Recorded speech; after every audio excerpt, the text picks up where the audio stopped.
Hey kiddos, it's Mrs. Gershon here.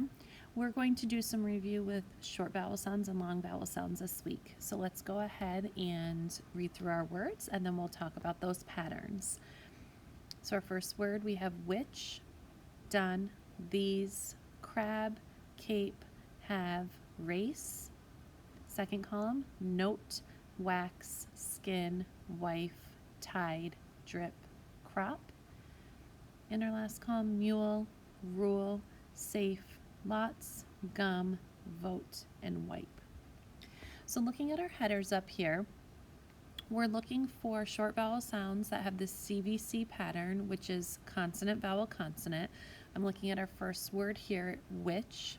You hear the I sound, so that's a short I. And here you have your consonant, I's the vowel, consonant for your C. So we're hearing the I.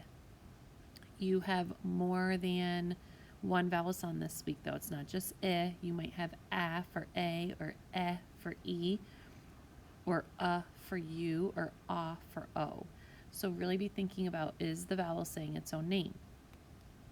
Our next column, we have CVC E, consonant, vowel, consonant ending with E. That typically makes the long vowel sound, like in the word these. E says its own name. You have a consonant, vowel, consonant, and then we have an E at the end of these. We do have an oddball this week. Looking at our words, we see the word done. That does not follow the pattern of CVCE. If it did, it would say don. So done is going to be your oddball this week. All right, kiddos, I want you to read through your words, really listen to those vowel sounds. Are they short or are they long?